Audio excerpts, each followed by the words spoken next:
സമാപിക്കുകയാണ്. അപ്പോൾ അതിന്റെ ഒരു വലിയ വർണ്ണാഭമായ ചടങ്ങുകളൊക്കെ ഉണ്ട്. അതിനിടയിൽ കോൺഗ്രസ് പ്രവർത്തകർ മനഃപൂർവ്വം സൃഷ്ടിക്കാൻ ശ്രമിച്ചതാണ് എന്ന് വരുത്തിത്തീർക്കാൻ വേണ്ടിയാണോ ഇതുണ്ടായതെന്ന്? സാധാരണ ഉണ്ടാകുന്ന ഒരു പ്രകോപനം പോലും ഇന്ന് ഞങ്ങളുടെ പ്രവർത്തകരുടെ ഭാഗത്ത് ഉണ്ടായിട്ടില്ല. കാരണം ഞങ്ങൾ കർശന നിർദ്ദേശം കൊടുത്തിരുന്നു, ഒരിക്കലും പ്രകോപനം ഉണ്ടാക്കരുത്, കഴിയുന്ന ശാന്തമായിട്ട് കാര്യങ്ങൾ മുന്നോട്ട് നീക്കണം. പക്ഷേ പോലീസ് മനഃപൂർവ്വം മുഖ്യമന്ത്രിയുടെ നിർദ്ദേശം അനുസരിച്ച് തന്നെ ഒരു ഗുണ്ടാ പ്രവൃത്തിയാണ് ചെയ്തത്. കേരളത്തിലെ പോലീസ് എന്ന് പറഞ്ഞാൽ വെറും ഗുണ്ടകളായിട്ട് മാറിയിരിക്കുക. ജനപ്രതിനിധികളെ പോലും വിലയില്ലാത്തൊരു സംസ്കാരത്തിലേക്ക് പോലീസ് എത്തിച്ചേർന്നു. അതിൻ്റെ ദുരന്തമാണെന്നുണ്ടായിട്ട്.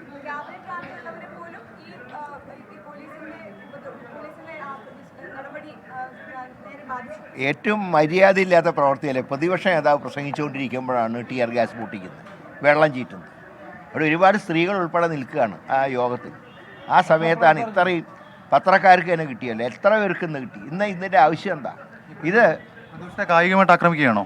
തീർച്ചയായിട്ടും പോലീസിനെ കൊണ്ട് ഞങ്ങളെ കായികമായിട്ട് ആക്രമിക്കുന്ന പ്രവൃത്തിയാണ് ഇന്ന് നടത്തിയത്. അല്ല, ഇനിയിപ്പോൾ ഞങ്ങളെ സംബന്ധിച്ചിടത്തോളം ഞാൻ പറഞ്ഞല്ലോ, ഗാന്ധിയൻ മാർഗത്തിന് പ്രസക്തി നഷ്ടപ്പെട്ടുകൂടെ? അത് നഷ്ടപ്പെടുത്തി ഈ ഗുണ്ടാ മുഖ്യമന്ത്രി. തീർച്ചയായിട്ടും. അല്ലാതെ ഇനിയിപ്പോൾ ഗാന്ധി മാർഗത്തിലൊന്നുമല്ല, ഇന്ന് ചെയ്ത ശുദ്ധ തോന്നിവാസമാണ്.